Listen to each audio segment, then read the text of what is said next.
मैं समीर सैयद और आप देख रहे हैं नज़र इंडिया न्यूज़। बता दें आपको कि आज मुमरा में एनसीपी पार्टी द्वारा एक भव्य रैली जो है निकाली गई। ये रैली थाने मनपा के अतिक्रमण विभाग के जो सहायक आयुक्त हैं महेश आहिर, उनको लेकर के निकाली गई थी। जिस तरह से महेश आहिर द्वारा विधायक जितेंद्र अवाड़ को सपरिवार मार देने की धमकी का जो ऑडियो वायरल किया गया था, उस ऑडियो को लेकर के एनसीपी पार्टी के लोगों में बहुत रोष था, जिसको देखते हुए अभी तक थाने मनपा के जो सहायक आयुक्त थे अतिक्रमण विभाग के, उनके ऊपर किसी तरह की कोई कार्रवाई नहीं की गई। उनके ऊपर कार्रवाई की मांग को लेकर मुमरा में एनसीपी पार्टी ने जिस तरह से भव्य रैली निकाला और उनका एक ही नारा था, महेश आहिर को निलंबित किया जाए और महेश आहिर के ऊपर कड़ी से कड़ी कार्रवाई की जाए। फिलहाल इन सारे मुद्दों को देखते हुए कैसी थी मुमरा में भव्य रैली और क्या कहा यहाँ के एनसीपी के पदाधिकारियों ने बारे में। जिस तरह से देख रहे हैं कि बड़ी तादाद में लोग जमा हैं, लेकिन यहाँ पे इस आंदोलन को लेकर कुछ बातें भी चल रही है कि इसकी अनुमति नहीं थी, क्या कहेंगे? राष्ट्रवादी के नेता डॉक्टर जितेंद्र अवाड़ साहब जी की कन्या और दामाद को लेकर सहायक आयुक्त महेश आहिर जी की जो ऑडियो क्लिप वायरल हुई थी, उस ऑडियो क्लिप में दाऊद के सरगना बाबा जी का नाम आया था और जहां पर उनकी कन्या स्पेन में रहती है, जवाई लंदन में रहता है, उनके ऊपर हमला करने की बात उस ऑडियो क्लिप में थी। उसके खिलाफ डॉक्टर जितेंद्र अवाड़ जी ने स्वयं वर्तक नगर पुलिस स्टेशन में शिकायत दर्ज की थी। आज तक उस बारे में कोई एफआईआर दर्ज नहीं हुई है। आज मुमरा में राष्ट्रवादी के हमारे नेता सैयद अली भाई साहब, मेरे विधानसभा के अध्यक्ष परिवहन सदस्य शमीम भाई और मेरे युवा साथी विरोधी पक्ष नेता शानू पठान, राष्ट्रवादी की सभी संगठन, सभी नगर सेवकों ने और मुमरा की आवाम डॉक्टर जितेंद्र अवाड़ जी के समर्थन में भारी मात्रा में इस मोर्चा में शामिल हुई है। थाना पुलिस की हदबलता, दुर्बलता ये दिख रही है कि राष्ट्रवादी के नेताओं पर तुरंत एफआईआर दर्ज होती है, झूठे कलम उसमें लगाए जाते हैं, लेकिन राष्ट्रवादी के नेता डॉक्टर जितेंद्र अवाड़ जी ने स्वयं कंप्लेंट करने के बाद भी सहायक आयुक्त महेश आहिर पे कोई प्रकार की कार्रवाई पुलिस नहीं करती। उसी में थाना पुलिस की दुर्बलता और हतबलता साफ दिखाई दे रही है। मराठी में लेना ना भाई। हाँ, सभी मराठी ले लो क्या? भाई साहब का ले लो।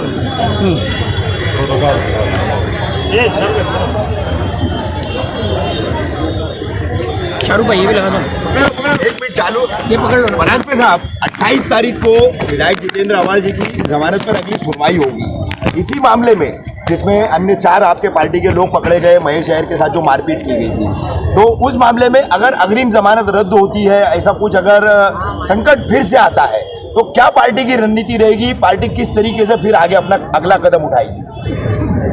सत्यमेव जयते और न्याय व्यवस्था पे हमें पूरा विश्वास है। 28 तारीख को जब सुनवाई होगी तो हमें न्याय मिलेगा। न्याय व्यवस्था से हम पूरा विश्वास रखते हैं और इसलिए किसी किंतु परंतु में 28 तारीख को क्या होगा इसमें न जाते हुए सत्यमेव जयते और न्याय व्यवस्था पे हमें पूरा विश्वास है। हाल ही में अनंत कर्मुसम प्रकरण में फिर से राज्य सरकार और राज्य पुलिस को जांच के आदेश देकर 3 माह में फिर से नई चार्जशीट फाइल करने के लिए कहा गया है, क्या कहेंगे? इसके बारे में मैं थोड़ा आपके शब्दों में थोड़ा सा दुरुस्ती करता हूँ। सुप्रीम कोर्ट ने ये आदेश दिया है कि सीबीआई जांच की कोई ज़रूरत नहीं है। अनंत कर्मुसे की प्रमुख मांग थी कि सीबीआई से इंक्वायरी होनी चाहिए, जो सर्वोच्च न्यायालय ने खारिज कर दी है। और पुलिस को यह हमेशा से अधिकार है कि इन्वेस्टिगेशन प्रोसेस या चार्जशीट दाखिल होने के बाद भी अगर कोई नए सबूत उनको मिलते हैं तो पुलिस वो ऐड कर सकती है। तो इसलिए हमें कोई इसके बारे में डर नहीं लगता है। हम जो भी न्यायालयीन प्रक्रिया है उसे हम फेस कर रहे हैं और सीबीआई जांच की जो उनकी प्रमुख मांग थी वो तो सर्वोच्च न्यायालय ने खारिज कर दी। क्या सारा प्रकरण सिर्फ परांजपे साहब, इसी कर्मुसे प्रकरण में विधायक जितेंद्र अवाड़ तत्कालीन गृह निर्माण मंत्री थे, एक ही दिन में न्यायालय में पेश किया गया, एक ही दिन में जमानत भी हो गई। उस वक्त थाने पुलिस के विरोध में आपने कुछ नहीं कहा, क्योंकि मंत्री थे, इसके लिए अवाल साहब को जो है वो लिबर्टी मिल गई। क्या एक आम आदमी इन्हीं धाराओं के तहत बंद होता तो क्या उसको एक ही दिन में न्यायालय में पुलिस हाजिर करा के जमानत कराती क्या उस वक्त? और इसमें आपको भेदभाव नहीं लग रहा है?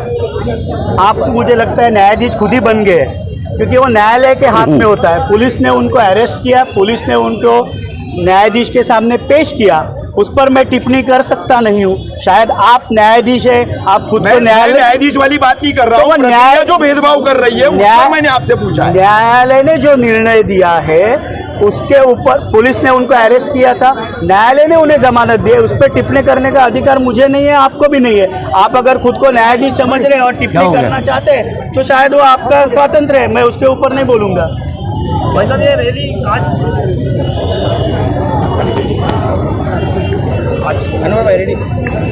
मोर्चा निकला, आप लोग का मुख्य मोर्चा किस बात को लेकर था और कौन कौन लोग इसमें शामिल हुए? देखिए, ऐसा है कि जितेंद्र अवार्ड की फैमिली के बारे में जिस तरीके का वक्तव्य हुआ तो उसके खिलाफ ये एक गुस्सा जाहिर करने के लिए मोर्चा निकला है। दूसरे मैं देख रहा हूँ प्रांजपे साहब बार बार बोल रहे हैं कि पुलिस, मैं ये बोलता हूँ कि पुलिस कुछ नहीं करेगी, न सुरक्षा देगी न वो करेगी, बल्कि एक बलात्कार का केस और दर्ज हो सकता है।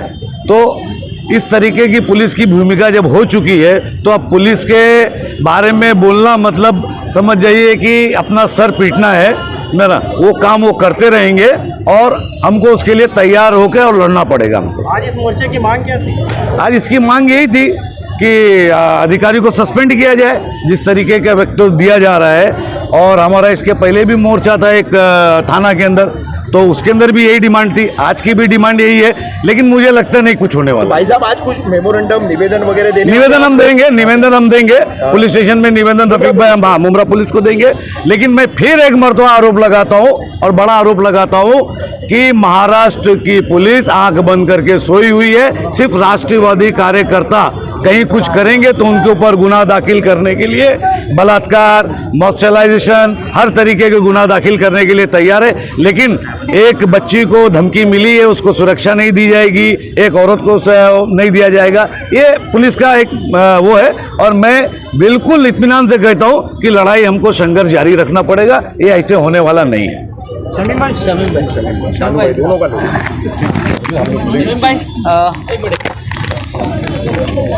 आगे आ जाओ, थोड़ा आगे आ जाओ। आदिल, सनम ऐसा हो जाओ, थोड़ा ऐसा हो जाओ। हाँ ठीक हो गया भाई, क्या कहेंगे आज महेश अय्यर के खिलाफ जो है मोर्चा निकला है, क्या कहेंगे? मैं सबसे पहले हमारे जो प्रेसिडेंट आनंद प्रांजपे साहब, मैं उन्हें एक बात की याद दिलाना चाहता हूं मीडिया के माध्यम से कि जिस दिन डॉक्टर जितेंद्र अवार्ड साहब की एंटीसिपेटरी बिल हुई थी, उस दिन जब हम लोग बैठे थे साहब के ऑफिस में, हमारे पार्टी की जो कार्यालय ऑफिस है वहाँ पे, जब नताशा साहब की बेटी आई तो उसने आके सबसे पहला सवाल किया कि पापा मेरी सिक्योरिटी कहाँ है, मतलब। और उसके बाद जब मैंने देखा तो जितेंद्र अवार्ड साहब के आंख में आंसू था, उनके पास इस बात का जवाब नहीं था। और उसके बाद मैं ये कहना चाहता हूँ कि आज जिस तरीके से मुमरा कौसा की आवाम, राष्ट्रवादी कांग्रेस पार्टी के हमारे तमाम कार्यकर्ता, तमाम नेता, खास करके मेरे बड़े भाई सैयद अशरफ भाई साहब, शानू भाई और शाहरुख सैयद को मैं मुबारकबाद पेश करता हूँ। और तमाम पार्टीज़ के जो हमारे ब्लॉक प्रेसिडेंट हैं, कार्यकर्ता हैं, लोगों को मुबारकबाद पेश करता हूँ कि आज इतनी बड़ी तादाद में लोग यहाँ पे बाबा साहब अम्बेडकर साहब के पुतले पे आए हैं। और हमारी ये प्रशासन से मांग है, हमारी ये पुलिस से मांग है, हमारी ये महाराष्ट्र के सीएम साहब से, महाराष्ट्र के डिप्टी सीएम साहब से ये मांग है कि सबसे पहले जिस तरीके का जो ऑडियो हम लोगों ने सुना है, हकीकत में वो सुन करके बहुत दुख होता है, क्योंकि डॉक्टर जितेंद्र अवार्ड साहब की जो बेटी है नताशा, वो पॉलिटिकल नहीं है। उनका दामाद ऐसा है कि जो थाने डिस्ट्रिक्ट के अंदर सिर्फ 5 लोगों को जानता होगा, छठे को वो नहीं जानता है। उसके बाद भी उसको मार देंगे। जितेंद्र अवार्ड एक नाग है, उसको कुचल देंगे।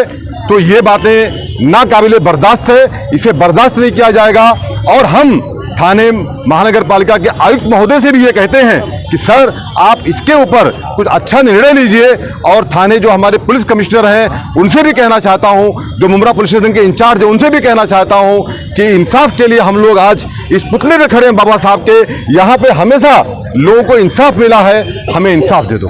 लेकिन सर आवाड़ साहब का एक मिनट बोलने दीजिए ना। आवाड़ साहब का एक दावा ये भी था कि महेश आयर ने दूसरे कई जो म्यूनिसिपल कॉर्पोरेशन में अधिकारी उनको भी धमकियां दी है। पहले उन्होंने क्या किया वो छोड़ दो, लेकिन जो जज जाहिर है उस पर एक्शन होना चाहिए।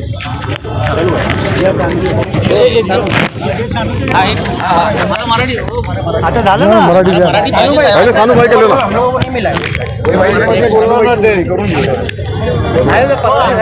ट्रॅफिक आमदार किती गुगली टाकून मी नाही फसणार. हुसैन भाई किती गुगली टाकतो दुसऱ्या टाकून फसणार मोर्चा निकाला गया क्या कहेंगे? देखिए मैं हमारे नेता जो सैयद अली भाई साहब उनकी बात से सहमत हूँ। जब प्रशासन में हमारी सरकार नहीं सत्ता तो ऐसे जो अपोजिशन लोग हैं जो सरकार के विरुद्ध आवाज़ उठाएंगे उन पर कार्रवाई हमेशा प्रशासन की ओर से करते जाएगी। राष्ट्रवादी के हर कार्यकर्ता, हर नगर सेवक, पार्टी के हर जिम्मेदार को उस संघर्ष के लिए तैयार रहना चाहिए, कोई घबराने की जरूरत नहीं।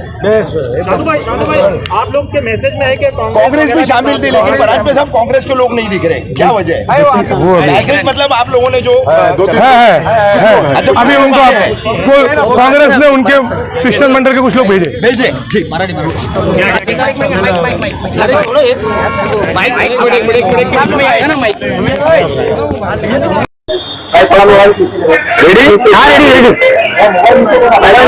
सर आज राष्ट्रवादी कांग्रेस पार्टी की तरफ से मूक मोर्चा निकाला गया था। विधायक जितेंद्र रावत के परिवार को एक जान से मारने की धमकी की ऑडियो क्लिप वायरल हुई थी।